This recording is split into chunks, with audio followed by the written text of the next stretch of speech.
这桃是都摘完了是吗？对，这边的枣桃有油桃，你们也尝尝呀。石烟在北京郊区种地，这是在准备干什么呢？现在是一个季节，就是节气是秋施肥。他经营着一家有机农场。边角地种一些那个南瓜。哦，哎，下来了。对，我知道石烟是因为他翻译过一本书，叫做《4000年农夫》。这本100年前出版的书介绍了东亚的传统农耕方式，被公认为现代有机农业的思想起源。石烟秉持书中的理念，不使用化学农药和肥料，养好土壤，作物轮作。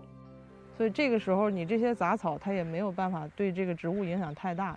我想象中有机农场应该是一片光鲜整齐的样子，然而走进石烟的农场，我却发现农作物旁杂草丛生，地里的菜叶上能看到不少虫眼儿，树上的桃子并不标致，空气中也弥漫着动物粪便的味道，而石烟却很乐意和我分享这一切。蚜虫啊，还有白粉虱啊，这边你看这个你认识不？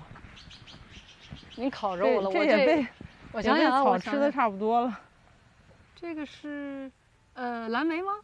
不是，我给你拿一个，你看看。我太丢人了，是什么？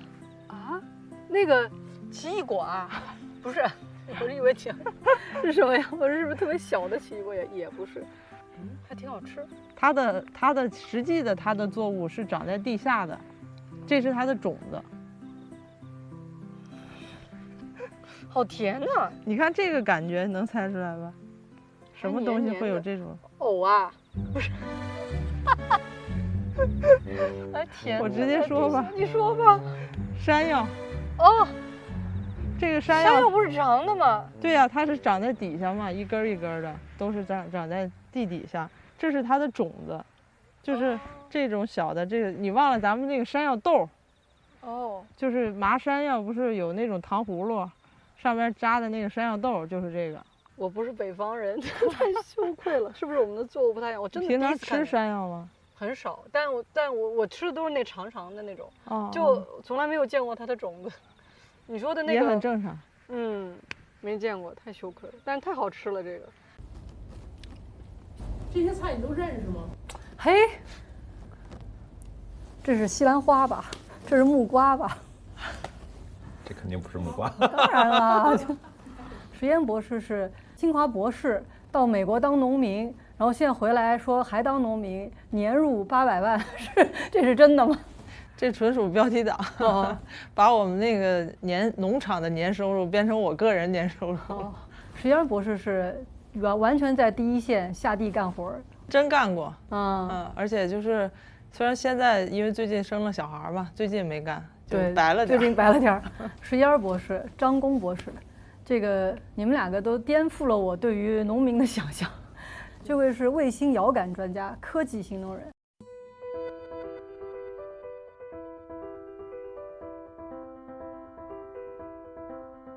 张工博士是不是去年就为江苏省创造了3300万亩丰收，这都上新闻了。不，这个我觉得我们做出了一点贡献，就是整个江苏省它主要是以水稻和小麦主粮为核心，然后他们主要受的损害就是病虫害。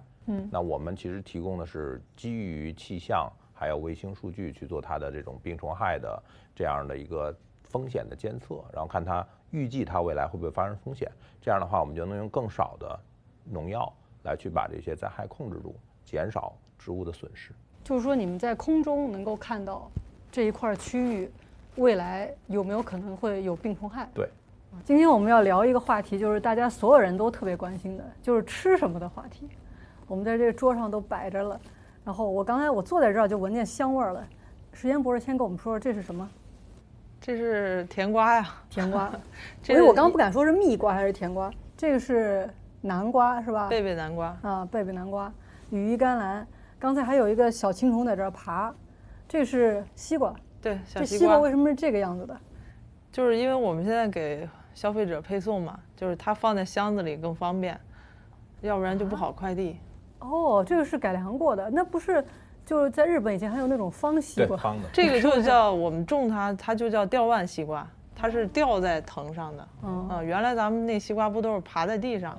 说这西瓜原来很小，说最野生的西瓜可能也就这贝贝南瓜那么大啊。后来说它自己在自然界也会发生这种转基因的行为。那个是杂交，那个是杂交啊。你看，杂交就是种内的，嗯，种内的。我就是比如说，有选育也有杂交。刚才您说西瓜，西瓜最早就诞生于非洲，非洲就是西瓜也不甜，如果你去过的话就其实不太好吃。我还真的吃过这个就是原始的这个西瓜，但它过程里面2个部分，一个是不同的这个类型的不断的去杂交，另外一个是从这里面不断的去选育出来。比如我希望它更甜，那我种出来可能10个有1个甜的，我就不断的去选育，是这种就是我们叫偏这个就是种内的这种。那现在的转基因技术既可以就是种内的基因，也可以用其他的，比如说我可以黄瓜跟南瓜啊，或者是蔬菜啊什么的都可以。对，我就是想问，那这个你把它能够变成这个长长的、便于去运输的这种，那也是做改变了，对吗？那这个是本身就有这个品种，选育，对啊，这个叫选育。选育，从这里面我就选长的。就是说它基因突变了有长的，还是说它本来就有？它通过它的这个杂交，比如说就像这个吧，这个西红柿，它可能从每一代它找到那个里边最甜的，就是你种出来的那个所有的里边，我找出这最甜的，然后我再进行下一批的育种，这样就是它其实通过一个自然的过程，就可以把它让它越来越符合大家的一个需求。那你像其实包括番茄也是，最早的世界上的番茄就是小的，其实咱们现在吃的那个大的那个番茄反而是人工育出来的。但您的理念是，就是说我也不排除这些新的技术，但是化肥和农药是完全不能有。对，别的就是在我技术们这个有机的种植上是不允许使用的。您能帮我们说说，就是说大家现在很多概念上可能都不是很清楚，比如说一说有机农业到底什么算有机？简单来说啊，就是有机农业现在的标准，咱们的国家标准就是，首先是不能使用的是化学合成的农药，还有化肥，还有就是包括转基因的种子，这些是不可以使用的。当然，咱们的标准其实是有几十页啊，简单来说就是这几个最低的要求。但其实这个标准呢，并不是说它其实我觉得是个结果，就是因为有的人一听啊不用化肥，那好像就是什么肥都不用。不用农药，他就觉得说我连虫都不防，全部让虫子把菜给吃光。其实也不是，而是说这个不用的背后是一个更复杂的体系，就是你怎么能够让你这套农业的体系，它的生物多样性啊，它的生态的这种恢复啊，它本身就它的结果其实是可以做到不用农药、不用化肥的。这真的做得到吗？因为大家对这个过程，可能有的人真的有很多这个问号，就是说怎么能做到呢？刚开始学这个农业，特别是有机农业的时候，我也产生了相同的问题。但其实你真正在农业一线，特别是像现在我们也有设施，然后也有配套的这个农业技术嘛，你会发现其实地里给你的这种丰盛太多了，就是你根本吃不了。当然，如果说到技术呢，就是你看，比如说种子，就是像这种蔬菜的种子啊，就是比如说转基因的种子，大家可能很担心，但其实呢，就是因为研发这种种子，它的这个成本是极高的，就像这种大类的蔬菜，它研发一种转基因的种子几乎是不太可能的，因为它的种植的量太少。为什么转基因的种子都是像玉米啊、大豆啊这些？因为它的面积足够，它作为研究那种种子商业化之后带来的收益是足够它用的。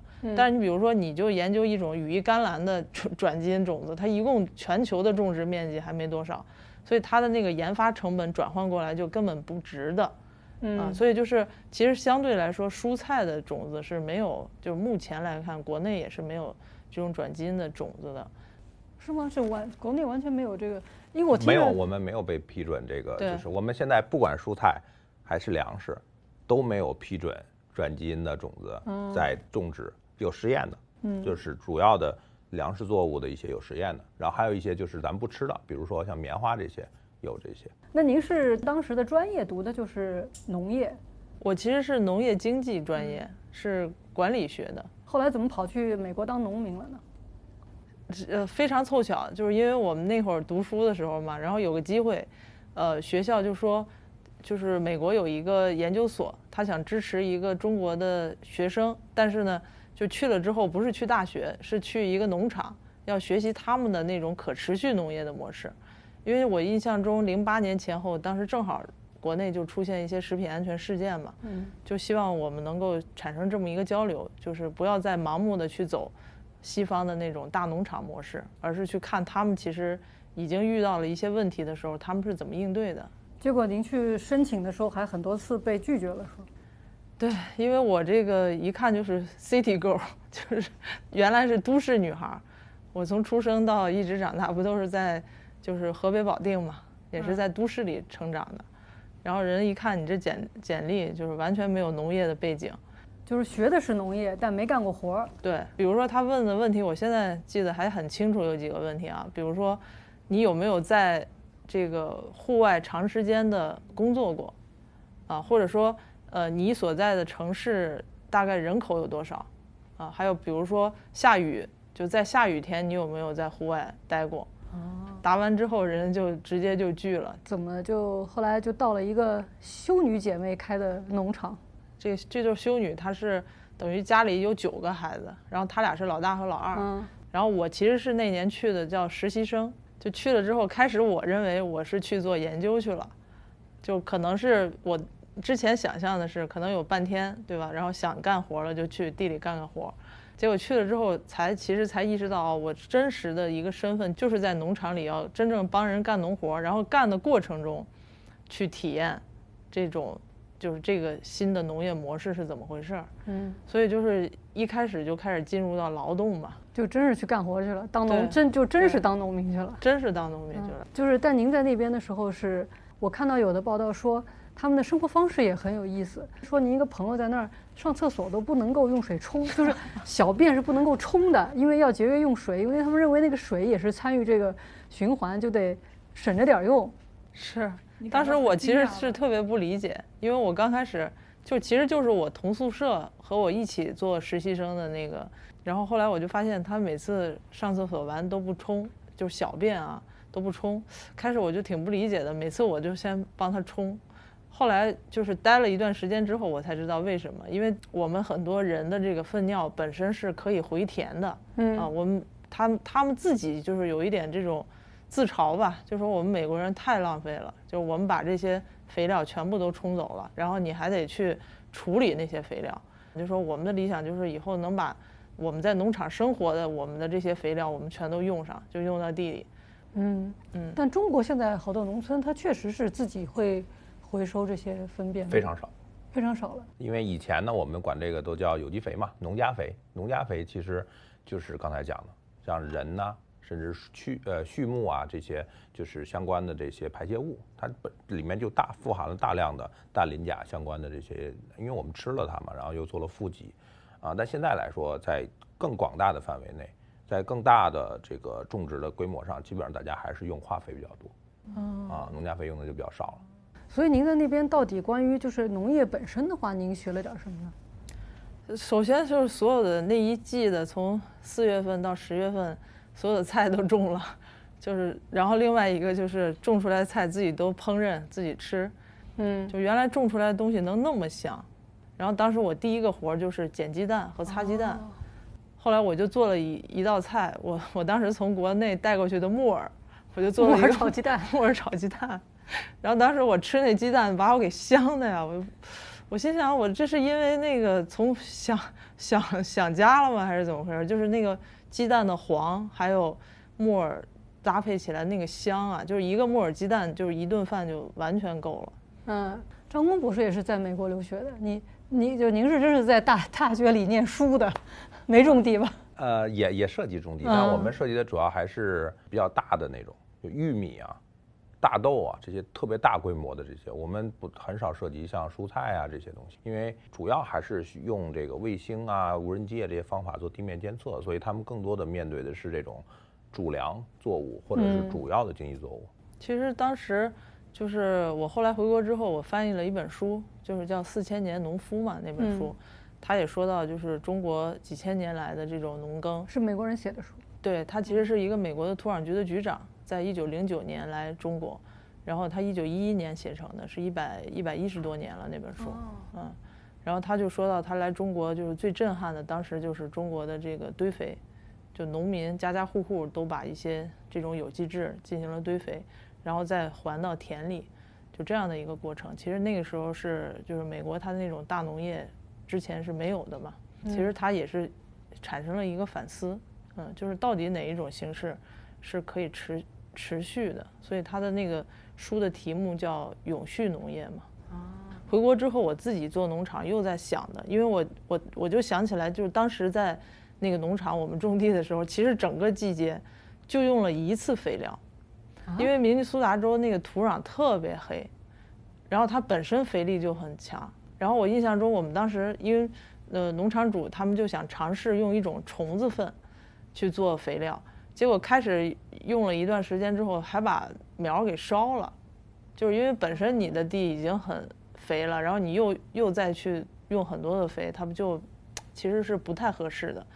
但是我就想到，其实这个肥力和土壤的价值，它是特别明显。就是当时那个土种菜的那个土，因为我们首先有一块地是种菜的，还有一块地是专门种土豆。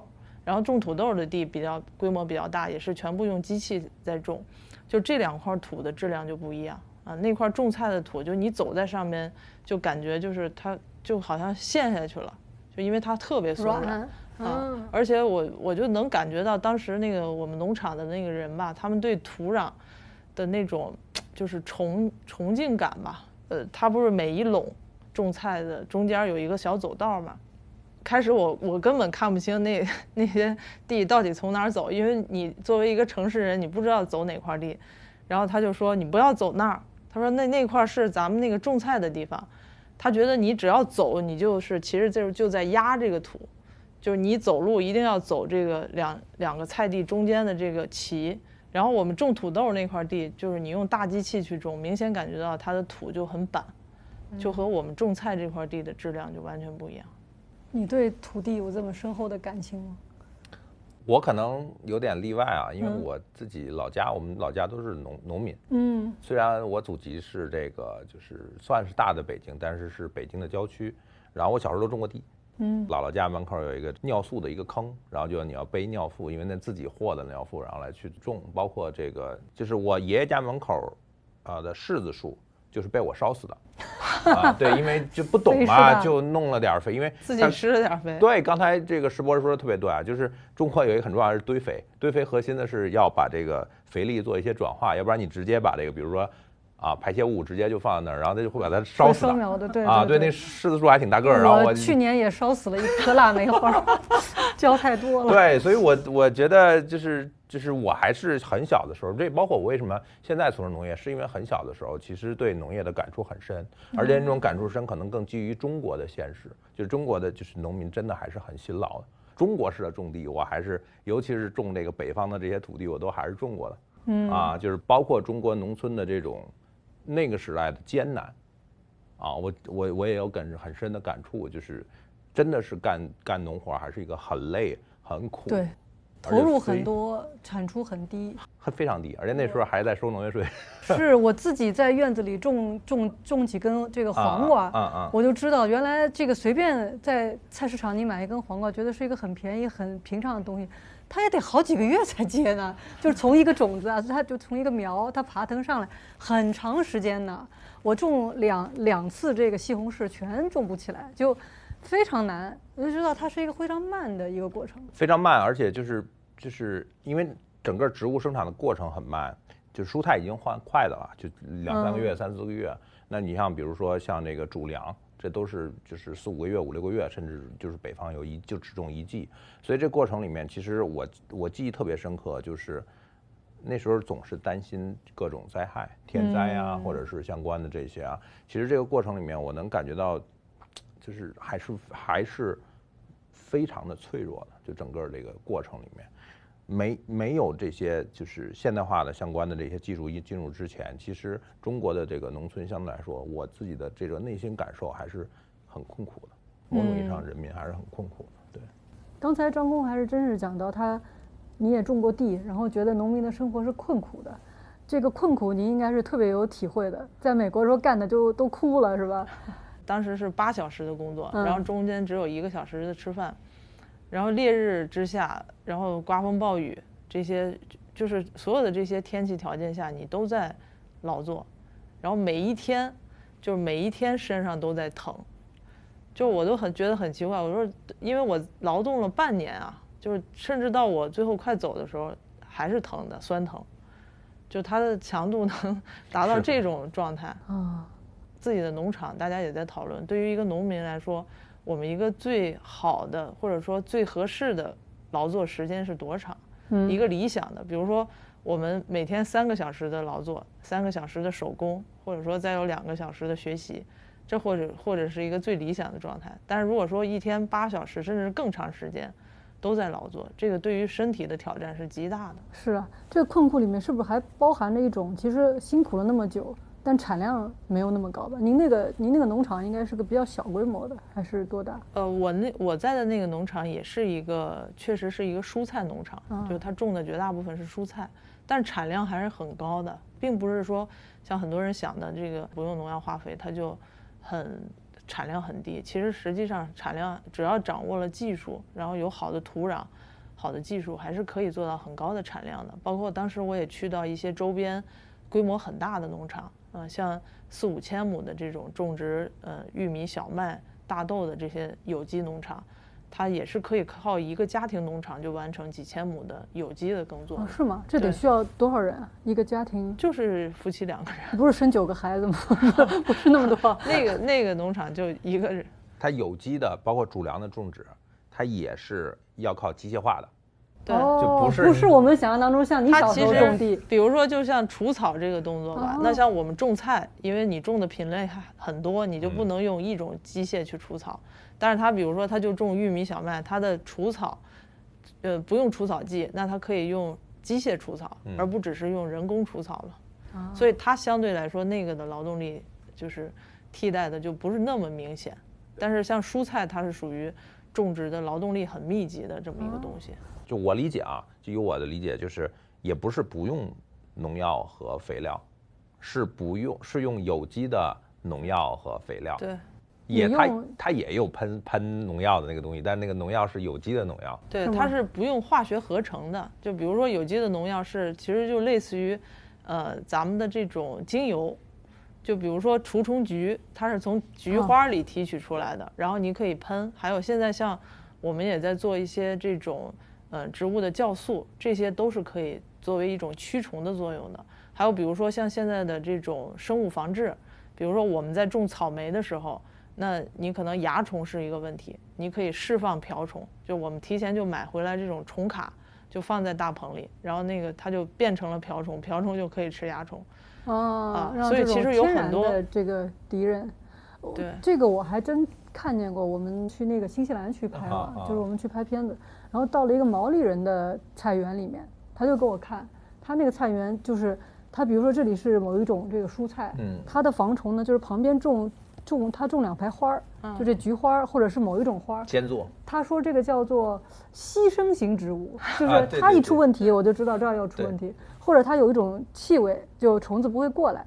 然后它也喷，就像您说的，有点像这个精油，它的这有一种菊花吧，好像是，就里头就放上水，就这么喷，啊，它确实好像能做到啊。一般来说，常见都是除虫菊，提取除虫菊里面，就我们平时很多的药也是从生物里面来提取过来的。甚至是咱们比如说现在有小朋友用的那种驱蚊的喷的那个就是有除虫菊成分。对啊，但我插一句，就是从它的这个效率。还有包括它的这个整个，那肯定还是不如，就是我们叫化肥啊，常见的农药啊这些，它肯定那些是效率更高的。是吧？这个可能我们有一些不同意见啊，就是我觉得效率这个概念可能要看它的时间。就比如说，也许我们放在这个10年左右的时间去看，它确实效率高了。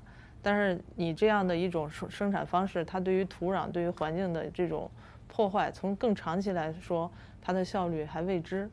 就或者说它也许是更低效率的，因为你比如说就我们的土壤来说，1厘米的这个表层土，它的形成就要400年。400年。对，那你如果说你用了几年的时间，你把它破坏了，你看似产出了更多的东西，但可能你后边恢复它的时间是更长的。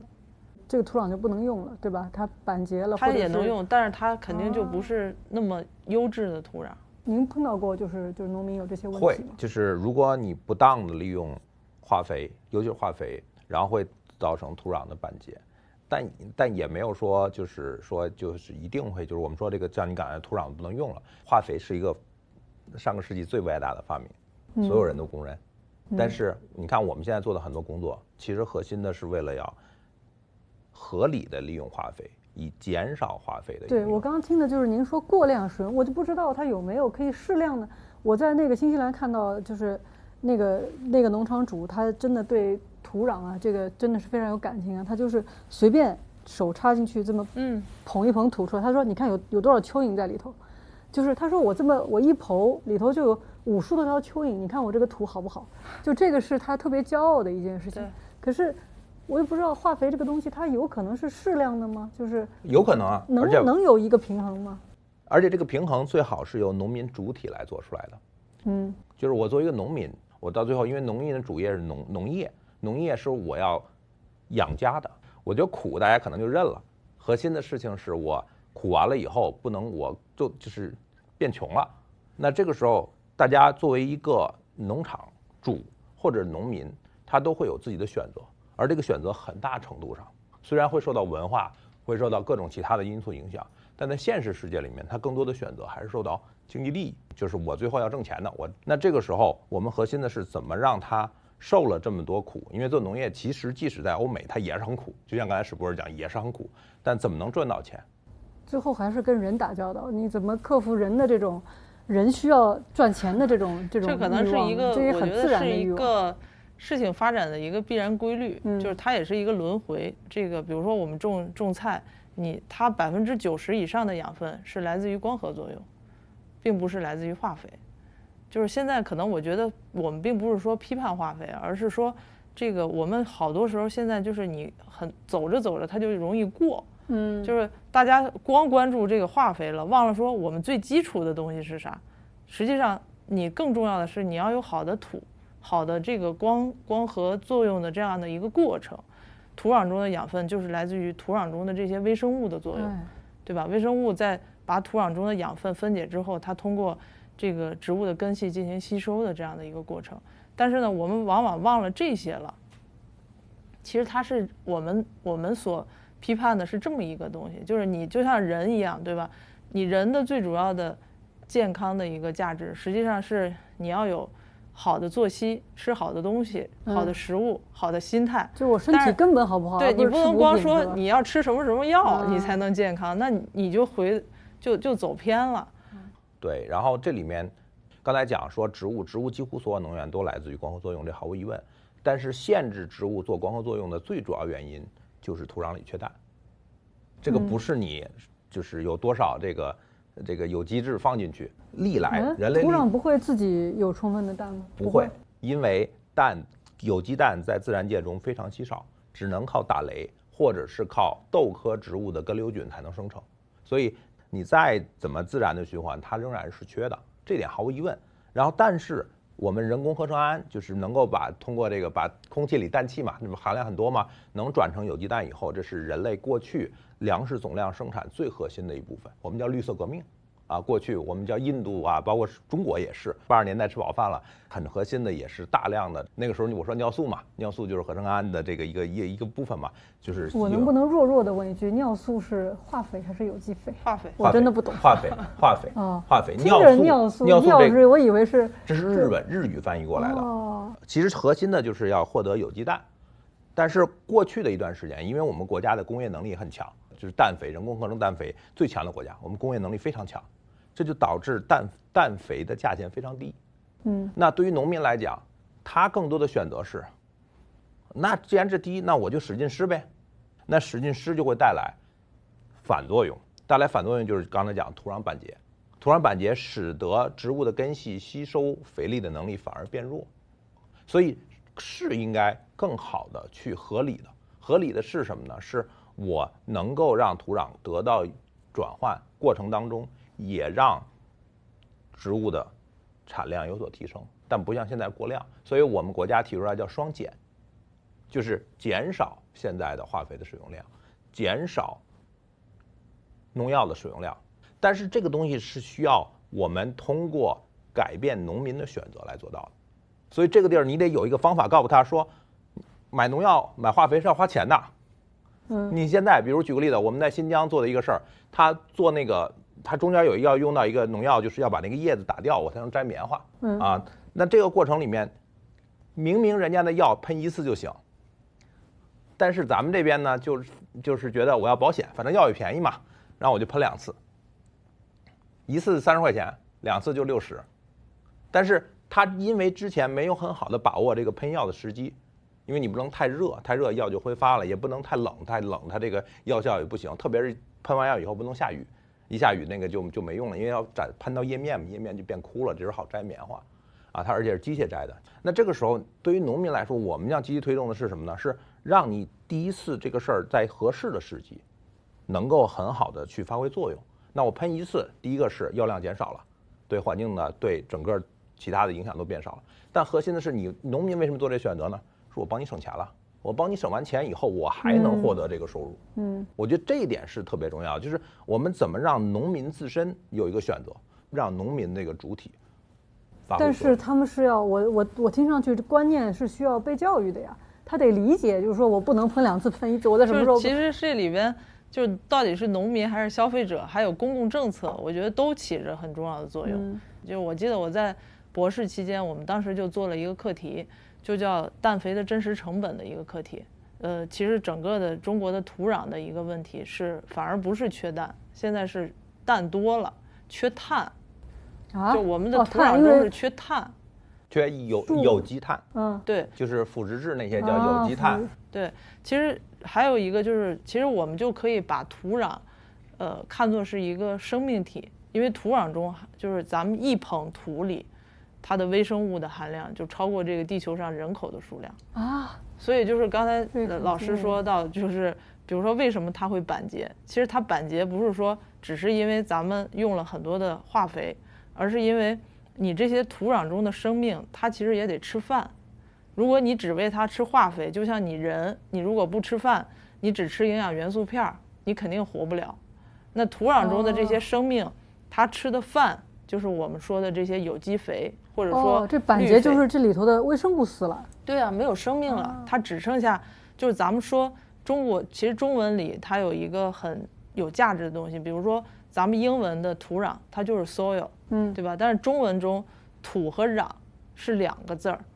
土是因为自然的这个风化的过程，岩石风化之后它形成了土，但是壤它就是讲的是只有经过人的作用之后形成的那个东西才是壤。壤是会意字，造字的本意为适合播种的松软肥沃土层。它的外部是个一字，表示包藏，中间有个土字，代指泥巴，其中还有许多种子，旁边是个草字，代指植物。壤就是可耕种的松软肥沃的泥土。所以人在天地之间耕作，最后包括咱们开始说的这个堆肥啊，这些过程，最后才形成了壤。所以其实我们中国文化里，就是自古就有这个肥和土之间的关系的这种。它是这样，就是我们一开始有一东西叫生土啊，不是二氧化硅，类似这些东西。然后所谓土壤是活的，这个核心的事情是什么呢？植物腐败了以后，它本身的这个叶片啊或者相关里面也包含了大量的刚才讲氮、磷、钾，包括本身它就是碳嘛，然后要通过这些有机物去分解这些，分解了以后，它就变成了再一次植物生长所需要的营养。就诗里说的“落花不是无情物，化作春泥更护花”，就这意思。对，就是化作春泥更护花。对，我刚才那个还没说完啊，就说到我们那氮肥的真实成本，当时的研究，就我们就发现啊，其实这个氮肥的大量应用背后还有一个就是政策的大量补贴在里边，包括我们对于氮肥生产的增值税的补贴。包括氮肥运输的过程中都有大量的补贴，其实这个补贴使得就是刚才您说到氮肥为什么它便宜，其实就是通过这种补贴使得你这个便宜了。那你如果想要改变这种农民生产的这个大量使用化肥的问题，其实就要把这个，比如说你原来补贴这些化肥的补贴，能不能补贴到有机肥，对吧？然后因为现在我们又出现了一个新的问题。就大量的养殖场形成的这些粪肥，它又形成了污染，就是你一方面对，一方面你的地缺肥，对吧？缺这些有机质，然后另外一方面你大量的养殖场，比如说养牛、养鸡、养猪的这些养殖场，它这些粪肥它又没地儿去处理，这个其实是目前他们还没有一个很好的技术能够解决的问题。这个地方是果园吗？怎么咱们这路上全是杂草啊？您其实你看，首先就是我们这些杂草啊，您看它的品种非常多，就是有你看有这样的杂草还讲品种，有非常多的品种，包括这个就是咱们经常见的蒲公英啊，这是咱经常见的蒲公英。实际上这些杂草，一个是您看，比如说咱们这么试一下啊，你会发现，你看这儿的这个土还是湿的，哎，对。它就是首先就是保水，对。如果说它裸露着晒着，它不就直接蒸发了吗？像咱们这个果园有这么多的昆虫，它需要产卵，它需要繁殖。如果完全光秃秃，它就没有地儿去繁殖。那这个昆虫它里头没有害虫吗？你不会给害虫提供了产卵的地方？在这个生态系统中没有害虫，只有就是它都有它自己的天敌。可能所有的这个角色害虫这个名字是我们人给它定义的，我们来分别出来的啊。然后另外您看这个草到冬天，它比如说枯黄之后，或者我们把它打一遍之后，这些草全都是绿肥，那个腐殖质是吧？对，腐殖质。这样的还没形成腐殖质，但是它到土里之后，它就变成腐殖质了。现在的这个土壤的有机质已经能达到4%多。比如说我们刚来的时候是1%多，就如果达到4%到5%，就是相当于咱们东北的黑土地的质量。我是看到有小蚯蚓、小蜈蚣在爬。对，这个你看就是蚯蚓，它爬过之后，它消化之后拉出来的粑粑。我刚想问这是谁的屎？在你们这儿不同的，但是好像没有臭味儿，就是包括你刚才说那个树坑里那个。好像是因为经过了发酵是吗？就腐熟之后应该是香的，香的。对，您像这个蚯蚓粪，你闻它一下完全没有臭味儿，就是泥土的味儿。泥土的香味儿其实是泥土，它应该是，就是它里边有大量的微生物嘛。那这些微生物本身它把这些东西消化，其实这都是微生物的食物。说白了就是我们与其说是给土去就施肥，不如说是我们去喂土。去喂土里的这些生命，然后让这些土里的生命吃好了吃饱了，它自然就是土就健康了，然后它就分泌出来的东西被植物的根系，就是到时候一浇水它不就溶解了吗？溶解之后被植物根系吸收，就变成植物的养分。这就是它们最好的营养了，肥料了。对，这个其实您看一个果树，它的根系是以它的最边缘的这一圈叶子和树枝。所以它的根系是在这个位置，那我们就在这儿挖坑，在秋天，也就是北京越冬之前要施一遍肥，挖一个坑，然后里边呢就填入我们的有机肥，然后再给它覆盖上。这肥从哪来的？是粪是吧？对，这就是牛粪，已经腐熟好的牛粪，就是我们自己养的奶牛。啊，你们自己的奶牛的粪？对，放到这儿来，这么一循环。对，你看丽君，就是这边。这就是我们正好2个阿姨正在施肥，就这车粪，这就是那个牛粪，从那边牛场拉过来的，然后直接就施到咱地里了。这个运输距离好短，就直接就拉过来。对，而且你看它已经就是腐熟完好的，没有异味儿。那像这样的工作，你需要多少人力去完成呢？这个果园我们其实一共大概80亩吧，然后有大概4个全职的这个农民一起来干。你看他们除了要除草，然后施肥，这个剪枝、套袋儿、摘果，装箱这些都要干。那你比如说，如果是一个非有机的这种农场的话，你是不是需要的人力就少很多？那可能一个这样的农场有1个人就够了。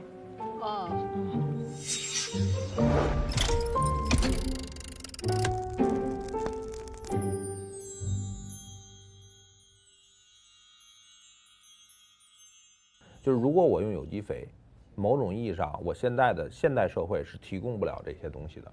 那我要对应的，比如说他种蔬菜、种这些城市周边的这些都没问题。但因为我们关心的是主粮啊相关的这些，那这个层面上没办法，就是全世界都得用化肥，而且这个我自己认为这是就世界上几乎是就是影响人类能够现在有60亿人最重要的一部分。你觉得呢？那个这个现在还是在辩论之中吗？不随便，我就听你，主粮能不用化肥吗？我当然相信是可以不用的，因为我们原来测算过，就是中国的人粪尿加上我们养殖的动物的这个粪肥，从氮的替代上100%可以替代。但是现在的问题其实是这是一个理想化嘛，但是问题是出在哪儿？就是我们没有形成一个区域化的这个种养循环的一个模式。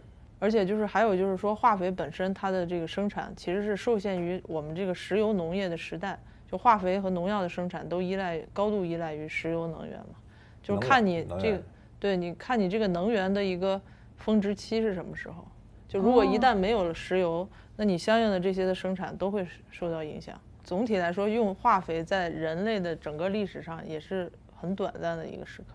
就大概是我们叫绿色革命，50到100年吧。绿色革命在欧洲和美国是从30年代随着能够合成有机胺开始的，但是人类的数量大规模提升也是从那个时代开始的，所以这是世界范围内。石博士讲的是一个未来，我们如果能进入一个生态情况，就是我们内部自循环啊，就是整个能做到好这个事儿。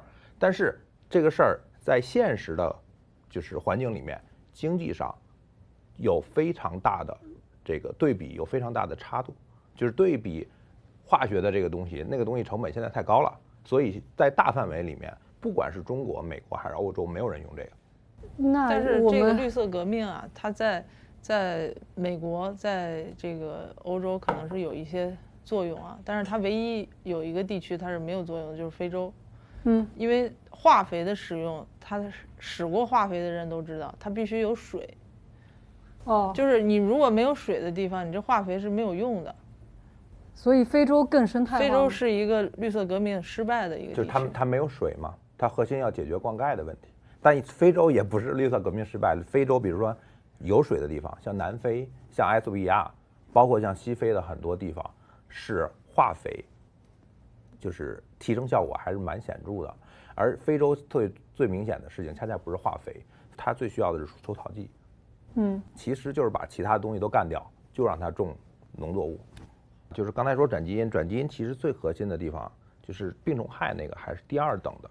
转基因最核心的东西就是避免农业操作里面最累的一活儿，就是除草。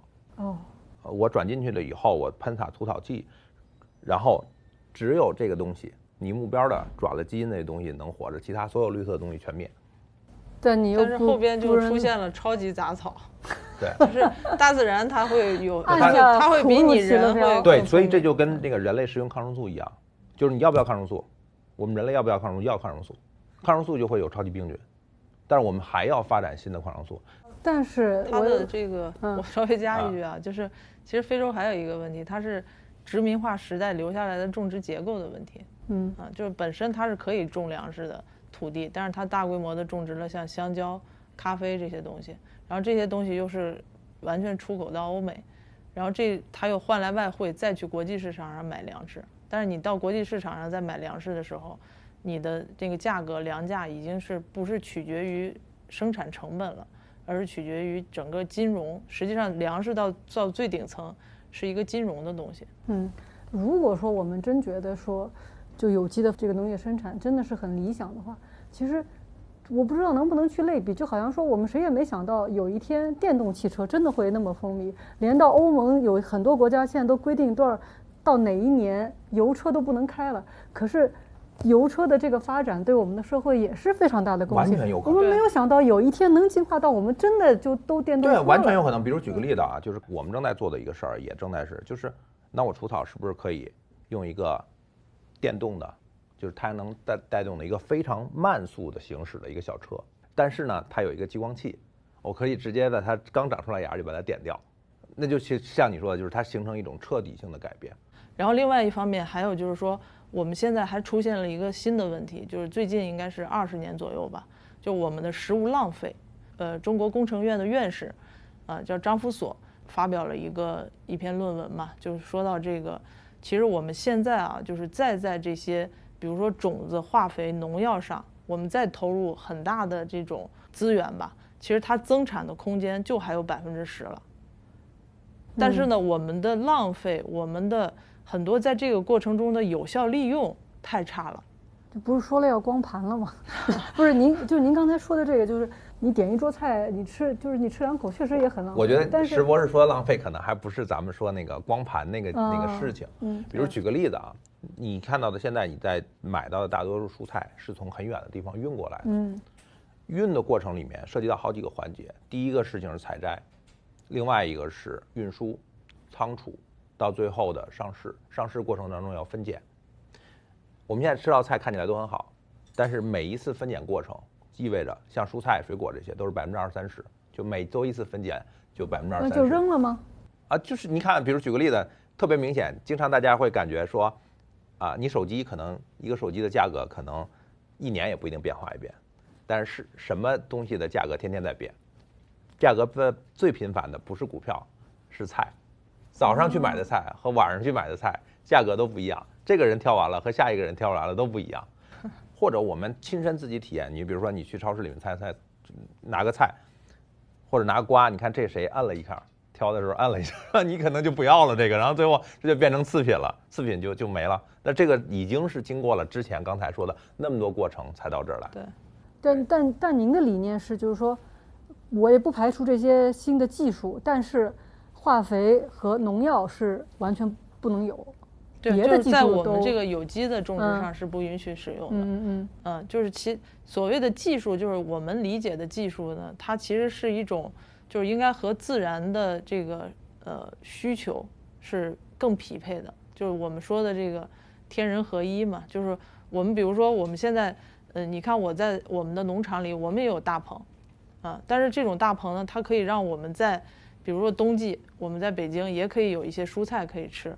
然后同时呢，我们在大棚的这种设施的作用之下，它可以更有效的通过物理的方式防虫。它不像比如说实际上在夏季在北京，你其实在露天啊，你几乎什么的叶类菜都生产不出来，因为它高温高湿，一下雨，你比如说这番茄一下雨全都裂口了。但是我们现在用这种就是一些和科技结合的这种方式，其实它完全可以做到既健康又高产，而且大家还可以就是在季节上也可以有很多的补充。但是它是不是只适合于一个相对来说较小规模的？比如说我刚才就是张工博士说到那个过去的这个农业生产方式，其实它很脆弱，万一有一个病虫害，比如说那天有人跟我讲有一种草地贪叶蛾，说这个东西非常凶，说你不打农药是不可能把它给赶走，或者那有没有一些就是说我们通过这个方法无法抵御的风险呢？其实我从这个生态学的原理啊来讲，就是一个最脆弱的生态系统，它其实是越单一越脆弱。就如果我们整个的这个生态系统它是具备多样化的，你比如说这个虫子它就吃那个虫子，像我们在农场里我们就发现，比如刚才咱们说到的蚜虫，它其实不光是瓢虫吃它，还有像草蛉啊，还有很多这个它的天敌其实都存在的，这样它在这个生态系统里可以形成一个动态的平衡。但是一旦你这生态系统，比如说你大量的去使用这种农药的时候，你把它的天敌不光是杀死了你说的这个虫，你把它的天敌也杀死了，你甚至把那个授粉的蜜蜂也都杀死了。这个时候你人其实是就有时候人扮演的角色是一种，我觉得是没有智慧的，就是你把这些虫子杀死了，然后你人为的再去喷药让它去授粉，然后你人再去替昆虫去干活，其实是没有必要的。而更重要的是，我们保持这个生态系统里它一个动态的平衡。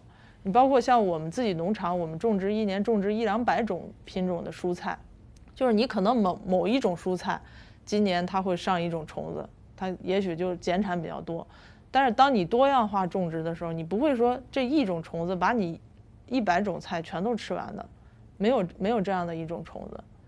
对，但是这个呢，更多的像他们种蔬菜、水果都很好。中国20亿亩耕地，绝大多数还是种粮食的。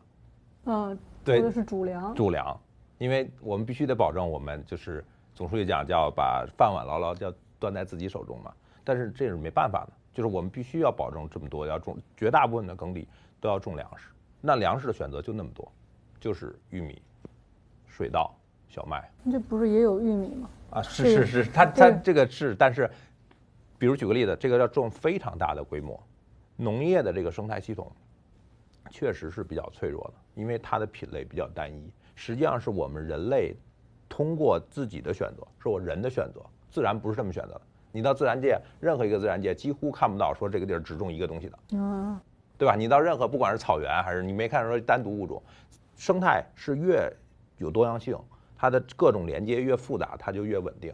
但是我们人类核心的先第一个解决，我们人类要生存，所以我们必须要去种最高产的东西。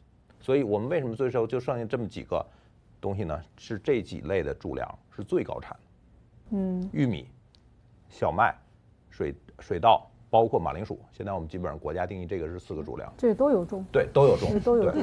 这个土豆看起来还挺不错的，但是呢，人类历史上种土豆也出过问题，土豆饥荒就是因为这个东西导致的。你说在爱尔兰吧？啊，对，整个爱尔兰基本上全都种土豆，当时种完土豆赶上了土豆的一种叫土豆癌症，就是晚疫病，导致它绝收了。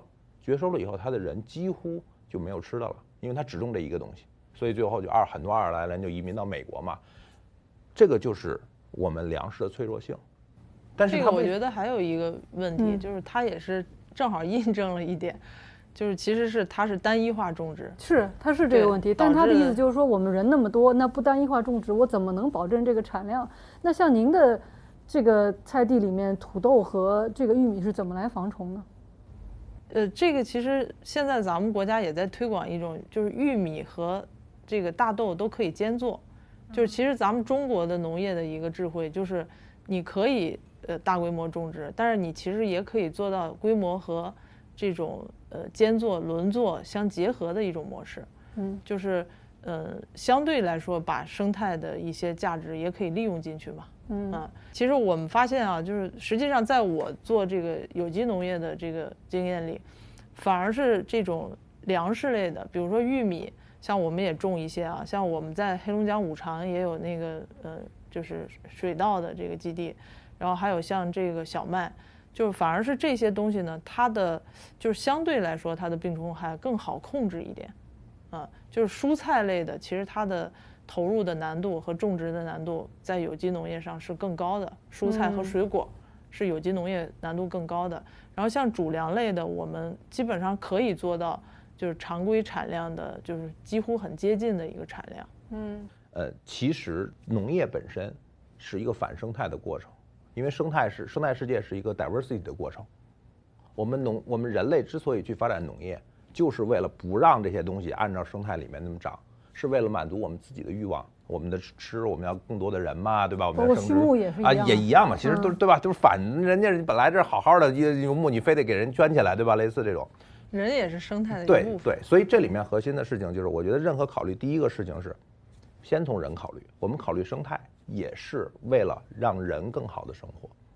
我们考虑生态，不是说刚才讲困苦，不是说我人过得特别苦，让生态特别好，是我们如何让生态和人形成和谐的发展，最终的目的是为了人好，为了人不仅短期的好，中期的好，长期也要好。其实中国人，我认为是几千年来我们的智慧就是认为天人合一，就是人可以在这个自然中和大自然和谐相处，所以我觉得我们是可以用中国的这种智慧，可以用生态的密集型的生态智慧去解决现在我们农业的这个增产的问题。因为当时我们就看到过一本书，当时出的一本叫《中国土农药志》，就是其实我们中国人的这种智慧，我觉得还是可以，生态的智慧还是可以深挖的。比如说我们不用化学的农药，也不是说不用农药，那我们的土农药是什么？那本书里就记载了很多中药的这种防种方式，就我们完全可以有另外一套体系去替代现有的这种化学化的，或者说对环境污染更大的这样的一种形式。包括我们的肥力，对吧？我觉得如果说我们能够发挥这个老百姓的这种智慧，它实际上它的这种潜力是巨大的。但它付出的成本要高，是吗？这就是农民为什么不选择有机种植。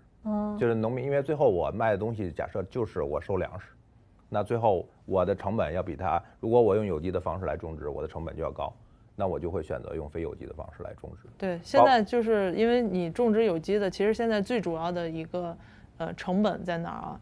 你看，比如说咱们刚才说用化肥，那你如果只用化肥1亩地就是几十斤，对吧？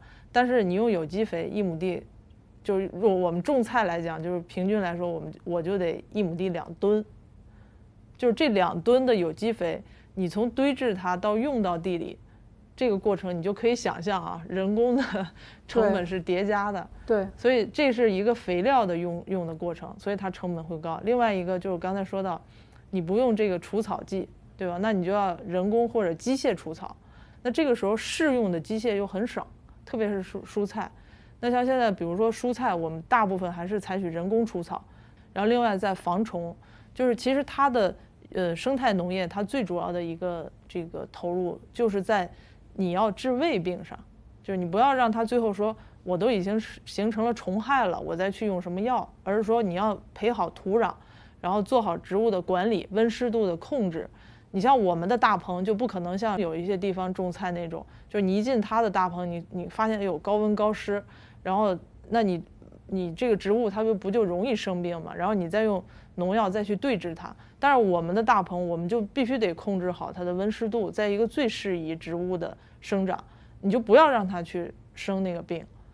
所以就是它的思考的一个切入口就不一样。你看，哎，这是怎么了？这个螳螂啊，螳螂，对，我刚才已经看见好几个了。这个也是螳螂，也是一个环境敏感性的昆虫。如果经常用农药的话，它就不会存在在这个农场。它对于环境也特别敏感。这叶子黄了，怎么回事？这个没事，它可能也是。你看，其实你没看到它，我们是一个落蔓式的种植，它本身底下都已经非常长了。就是边摘边往下落。其实就是这个丝瓜，可以说70岁了。啊？就是它也快到它的末期了。你看它下边都已经结瓜，结了这么多瓜了。就它过去结过的。对，这都已经往下边落边摘嘛，就是保证它这个高度，就是方便人去摘瓜。但其实它已经结了很多瓜了。那就这儿这个大桃真大。哎呦，这儿感觉到了大闹天宫的这个收获的感觉。对，桃园。你看像这样的桃就没有办法卖了。你看这个桃，这个坑坑洼洼的，其实就是一种虫，就是叫春象。它叮了这个桃之后，然后吸了里边的汁儿，它就变成这样了。然后但是这个桃就很难再去作为商品桃去销售了，只能是我们自己吃。那这个会影响你们这个产量吗？你们经常会碰到这样的？会，就是今年其实整个的产量还挺不错的。前2年是鸟，因为就是实际上这个鸟和虫子它最知道什么东西好吃了。对，就一旦哪个桃先熟或者是长得好的，它就会先去吃。前2年是有鸟就吃掉很多的桃，但这2年我们也通过像这种套袋的方式，还有人工的驱鸟，还有一些放音乐或者是安装一些那种稻草人，然后来驱鸟。这个就是这个叶片上的这些白点，这就是白粉螭。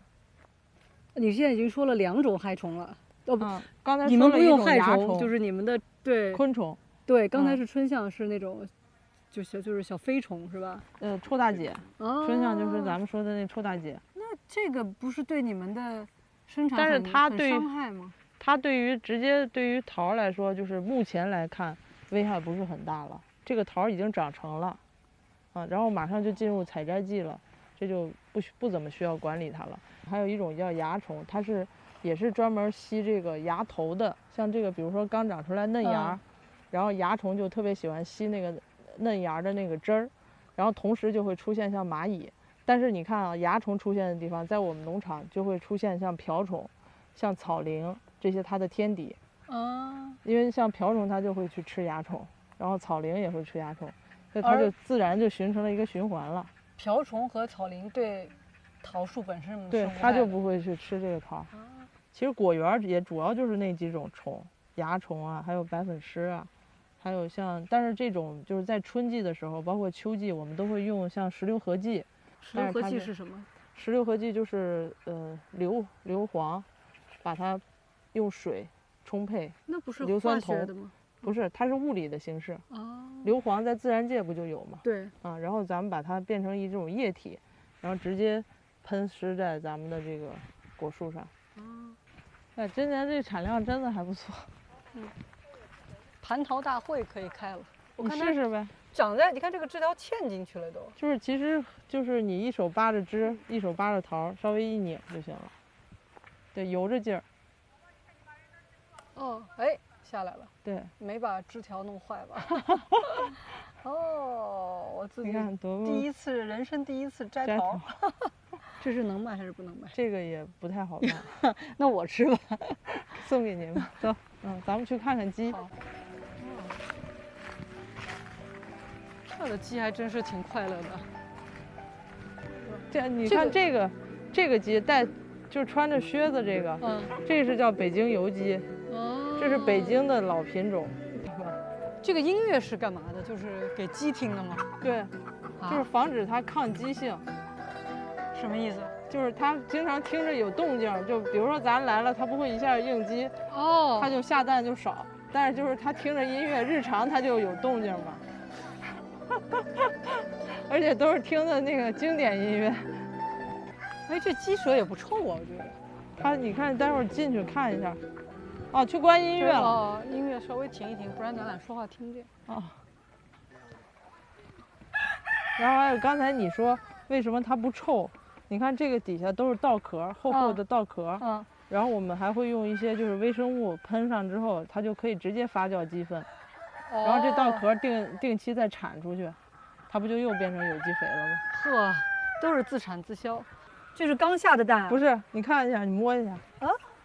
这不是真鸡蛋。这个就是诱导它来这儿下蛋。就是一个这个假鸡蛋。对，诱导它们来生鸡蛋。它们怎么会被诱导呢？它一看那个就是像它下的蛋，它就会过来。这边有。这个是真鸡蛋了，这个是。那这个咱们这一天有多少产量啊？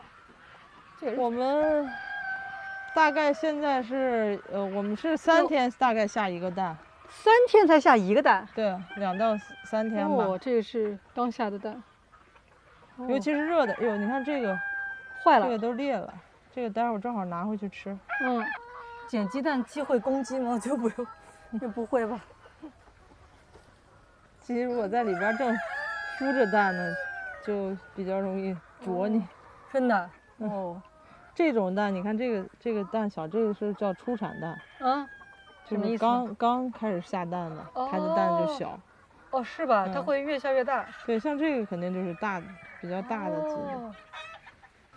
它也会拉在这些下面哈。对，还是热的，这是热的呢，刚刚下的，还有羽毛的。这几个应该都是。对，这几个它全是热的。我问个题外话，我看那个大公鸡这儿都有个眼镜是吗？好像。我以前没有这样经常讲讲你那个眼镜怎么回事？大公鸡为什么这儿有俩眼镜？为了防止它们打架。这是你们加上去的。戴眼镜之后，它都不能够正视前方了，它就不能打不了架了就。自从戴上眼镜之后，就基本上看不见什么鸡打架。太逗了。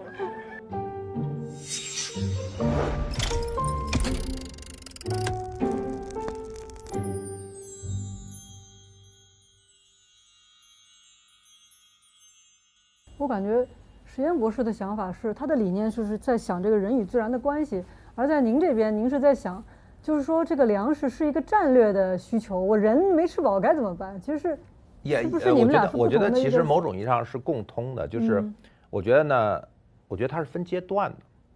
我们更关注的是如何在更大的规模上先提供一个有效的供给。那这个供给上面是不是有更好的东西？肯定有，还有更好的东西。我们城市里面很多人，你可以享受更好的，这个对应就要付出相关的成本。先吃饱，先吃饱，吃好，吃健康，吃健康，甚至是现在可能还有一个层次的需求，就是更环保。比如说，一般现在咱们农业都会用一种地膜，它其实是一种塑料制品，对吧？那这种地膜在中国的像内蒙呀，还有像新疆呀，很多时候都会用。但是他们现在的一个核心问题是什么？这些塑料的东西可能几十年、几百年都化不了。但是它种完之后直接打到地里，就是它把土和塑料打到一起。那这个时候面临的问题就是你想把那个塑料甚至微塑料，你再从土里摘出来都摘不出来。其实这个可能比农药还要对环境的影响还要大。但是呢，你看现在我觉得这个科技的这个价值就在这儿啊，就比如说我们接触到的一个创业者，他们就在做的就是用全生物降解的这样的材料，就是全淀粉质的，4个月就在土壤中完全常温就可以降解。但是它现在唯一的问题，它确实是比常规的地膜就要贵。贵多少啊？贵可能要1倍要1倍。但是呢，现在其实政策上也在开始往这个方向转。那这个时候公共政策就可以出手了，比如说我先给你补贴，然后让这种市场的需求，比如说像现在我的农场，我愿意多花点钱，就是用贵的。因为可能它对于我们的那个支出来说，或许就增加一点儿，但是呢，我们的消费者他会很认可我们这样做法，那我也许会有更多的人来消费我的产品，包括像我们带来的这个就这样的袋儿，就是原来我们包装蔬菜，你如果用塑料的，这个是可以降解的那种，这就是全生物降解，但这个贵吧？贵，是不是？贵。还挺沉的，觉得它就是完全是用淀粉制作的全生物降解，是不是这个一种信任关系在您的这个模式当中其实也很重要？信任应该是我们这个模式里最关键的一点因为我多花了钱买这个东西，我是愿意的但是你怎么证明你这东西就是有机的，对吧？你说你能够达到有机，你怎么证明？因为很多消费者他也不相信你有认证比如说就是你看夏天其实它不是一个叶类菜适合生长的季节。夏天因为它昆虫特别多，那像有很多叶类菜它上面虫眼就很多，他就会抱怨说你这虫子为什么这么多？但是到了冬天呢，因为有虫眼对，到冬天呢，我们的这个因为冬天本身它就昆虫就少了，北京这边，然后我们又有大棚这种设施。所以冬季的叶类菜，你一看它又很干净，那这个时候消费者又会说是不是打农药了？对，就是我更关心的事情是这个过程里面，就现有的标准，它能不能很好的履行？我们很多事儿不是没标准，我们更多的可能体现在执行层面。他们做法就是全程可视化。其实我觉得倒是可以把您的那个技术用上。就是用卫星是卫星我们也在做，卫星在做是什么呢？就大家有一个，我举个例子，大家经常有时候会有一个开玩笑，就是叫这个洗澡蟹，就是说，比如说都是这个阳澄湖大闸蟹，对不对？然后那些大闸蟹其实到水里过了一圈，你看那个直播也是从水里捞上来的，对吧？人家还给你发出来照片，对不对？那我们解决的方案是什么呢？就是我们把阳澄湖多大面积算出来，我们知道这个我们能看到然后对应的有多少这个产量，你就能算出来，一年就这么多产量，那一年产量就发这么多牌子，那你贴吧，你贴完了一个，你拿过来对照一下，这个原来的这个体系里面就少一个，我做总量控制，更多的用技术方式来去推进。这里边可能您说到的这一点，怎么去把它和我们说到这个社会化的形式也要结合起来。比如说你农场都安上摄像头，其实是可以安上的，但是如果一个农人他真想骗你，你安上摄像头也没用，对啊，对吧？你比如说我这儿一个浇水的管，然后我这端我就让你看这个管，让你看浇水。那我前端其实我已经把化肥掺进去了，是水肥一体化嘛？对，它已经水肥一体化已经都灌进去了，你也看不到。所以我觉得我们其实现在设想这套体系是什么？就是社会化加上这种数字化。那我们现在我们自己形成的这套业内的标准，我们第一个标准就叫靠谱的人，就是你这个人在你所在的地区，其他农人对你的一个评价，这个我们特别看重。然后后边其实才是这个现场的考察，再加上最后实际上是一个产品的检测。但我们不能靠这个熟人啊！我有一个朋友，他们就是他老家父母还是在农村嘛，他说我可以给你供应鸡蛋，给你油，给你，我很开心啊。可是等他运过来，我发现他这个太贵了，就是我而且要等，就我还是去店里，可能我去商店买。我们难道没有大规模的信任体系吗？您自己去超市怎么买啊？或者就说你去哪里买菜啊？我觉得我去哪里买饭，我觉得我就去超市买菜。为什么呢？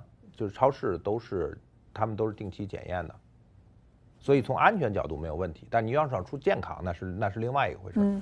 就是我更关心的事情是这个过程里面，就现有的标准，它能不能很好的履行。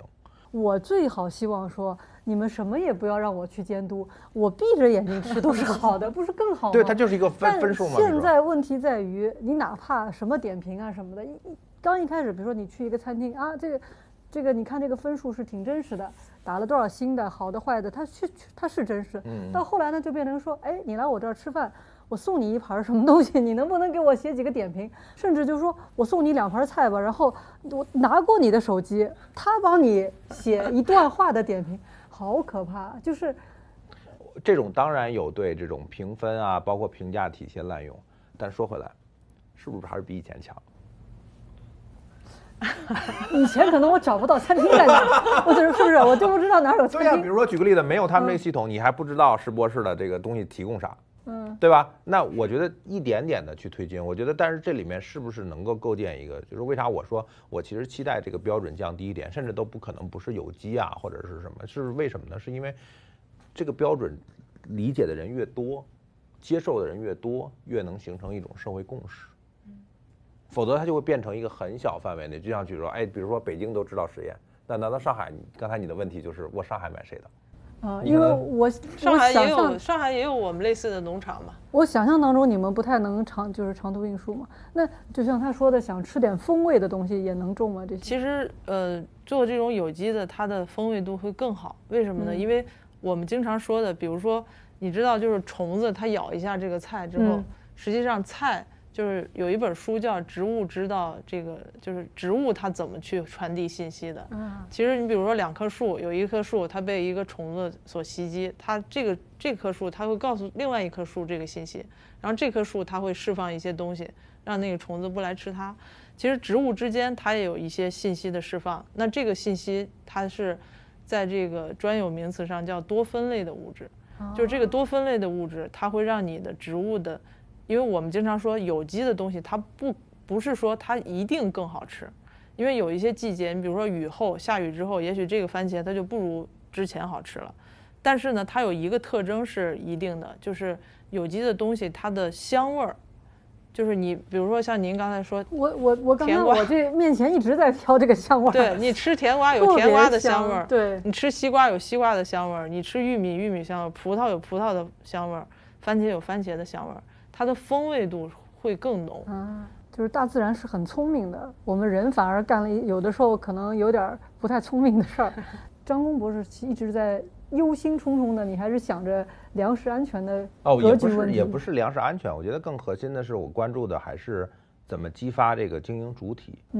比如举个例子，现在乡村有一个职业就是这个无人机打药的操作手。我看到过，在网上有那种飞机的。对，就蛮挣钱的，对，这曾经蛮挣钱啊，现在因为越来越多的人去做，可能没那么赚钱了。就我自己觉得这个过程本身，石博士觉得这个应该失业是吧？不能打药，您是吗？是不是完全排斥这种？可以打生物的对，打生物药。就是大多数现在我们的这个打的农药啊、化肥还是这个，就是我们叫这个就是生物药，是不是起效没有一般的农药快还是？我觉得效率都不关，核心的第一个还是成本。举个例子，刚才就是石博士讲说他们需要有机肥，1亩需要2吨，对不对？然后那化肥就需要几十斤。那比如说在现代社会里面，比如你运这2吨的运费，可能都比那个它的这个东西多，因为现在的这种它是规模化的，规模化的核心它是追求效益的。是不是感觉就是这个种地这件事情，大家很浪漫化这个事情，然后现在也不是好多这个年轻人也回老家种地啊什么的，对，返乡青年嘛。您感觉到呢？这是一种新的生活方式。这个其实正好就又回应到开始我们谈到的这个困苦的事儿，对吧？就是咱们说种地很困苦，但其实呢，现代人有多少人，其实他的精神也很困苦，就是你生活在城市里，内卷、焦虑、抑郁。但是问题，种地能都解决吗？种地有很多人真的被疗愈了。我农场里现在就有几个硕士啊，就原来是硕士，然后现在他来，他说你千万不要让我去接待或者讲课，我就要种地，就而且通过种地确实有疗愈的价值。就因为我们现在每一天的人的生活太多的是信息，然后手机，然后各种的电脑。就人本身，我觉得它就是一个大自然的产物。你如果不回到你自然应该的那个就是自然的状态里，你必然就会产生这种压力感和焦虑感。就像您刚才问的问题，对吧？比如说我们在北京，然后如果他真的说在这个里面种地，我每年也能够跟城市里面获得一样多的收入，他又能在更好的环境下面。包括我们说现在天天都锻炼，那有农村做个农活，几个小时干农活，这是多么美好的生活。但我觉得更核心的是，我们怎么去寻求一条道路，让我种地也能很好的活着。我可以苦，但我是乐，乐的核心是我富。我真的内心里面希望的是，我们中国做农业的人都变富。就回到你刚才说，哎呀，说这个石博士，然后说种地种了800万，我觉得这件事特别好。我们不应该让种地变得说我挣800万，挣1000万，甚至更多吗？其实返乡青年他不光可以种地，还有一个，比如说他在乡村，其实咱们的乡村是百业的。对，在乡村你还可以新农村嘛。对，可以干别的。比如说我们现在团队里就有在村子里开面包房的，他就可以做面包啊，既有收入又是一种生活方式。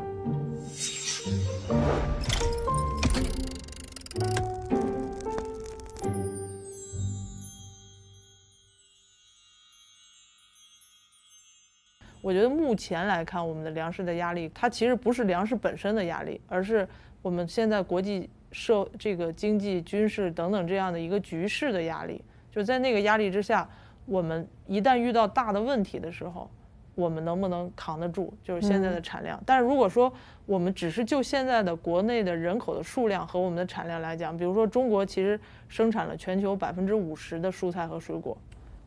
这么高的比例吗？我们21%的人口，所以就会遇到说，现在为什么说谷贱伤农，是因为我们生产了太多的东西啊。然后你其实面对的，在我们的文件里，我们写的是叫结构性过剩，但其实结构性这仨字儿，如果你去掉之后，我们其实可以看到我们的有一些品类就是过剩，需要去出口，或者是调整。出口都出不去，所以就是很多农民每一年，你们大家都可以看到那些。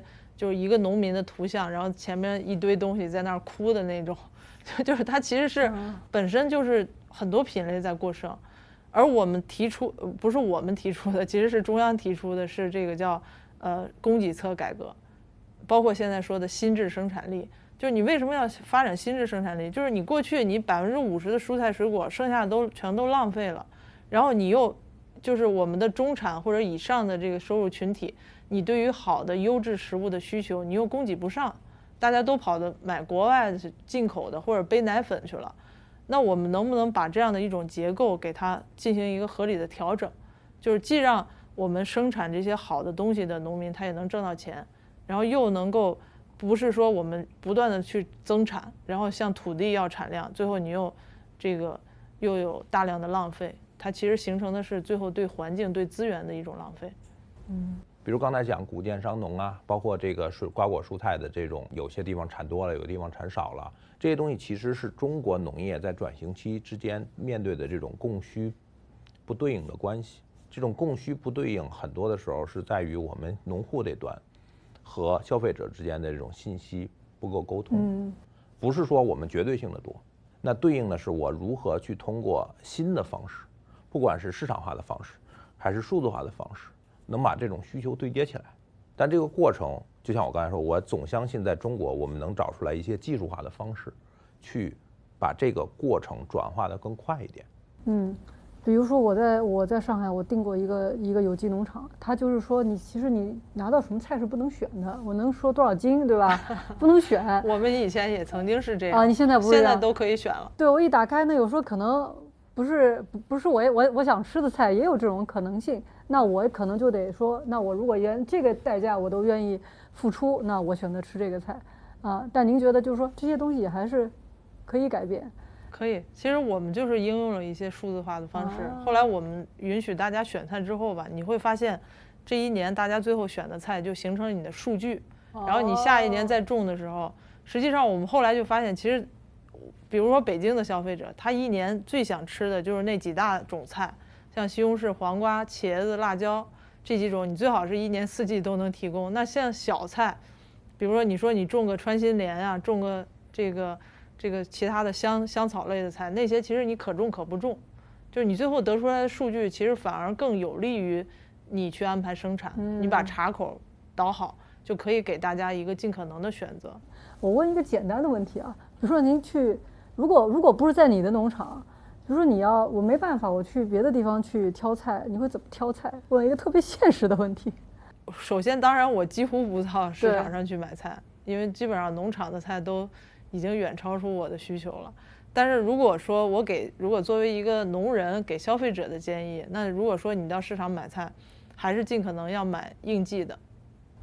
就是为什么应季的呢？因为相对应季的，它种植难度会变得更低，这个时候呢，它就会减少它的一些农化残留的风险，对吧？你比如说你非得夏天你在北京，你非去吃一些叶类菜，那它种植难度就很高啊，它能不能多用那些化学的物质嘛？所以就是你到夏天你就吃瓜果类菜，你到春天你就吃叶类菜，然后到秋天你就吃一些像那个就是一些红薯啊、土豆啊这些都下来，冬天多吃一些，像在北京你就多吃点这个萝卜白菜，然后你可以补充一些这个其他的叶类菜。我很惭愧的想，作为一个吃惯了超市的人，我也想想什么是应季菜，就是我能不能有这个判断，也是个问题。很多人都不知道什么是应季，叶类菜还是比较多的。背后核心是，如果是它本身是服务于人的这个以人为本的这个需求，而不是只是背后一些资本利益的驱动。因为很多时候最后就是比如说你想吃什么，不是你决定的，是背后的这个比如说食品产业的资本，他比你更知道你想吃什么，然后他通过他的科研去让你吃到其实并不一定是对你最健康的东西。所以我觉得核心是我们是不是真正具有自由选择的权利。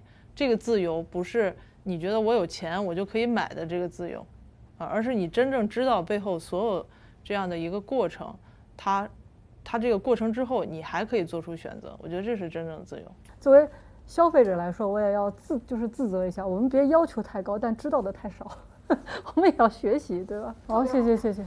我看到这黄瓜，来尝尝我们的。这个白点，我刚才尝了，我吃了很多西红柿，对，很好吃。这个白点是干什么？这白点就是那个小刺刺。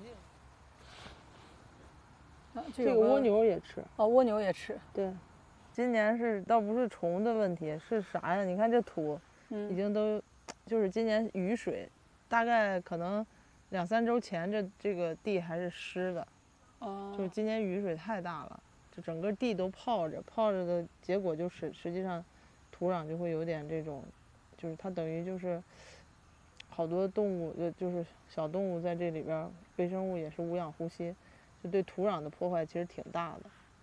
但是就是相对来说，比如说我们比对面的那个农场，它其实是一路之隔嘛，但是它是一直是常规种植，你进去之后到处都是那种农药袋什么的，就很明显我们这土质就比对面要好多了。但是比如说未来有一天我们不种了，等于是说我们可能和他们对面的支付的这个租金什么都是一样的，但如果有一天我们都不种了，我们交回给村里的这个土，那质量就差异很大的。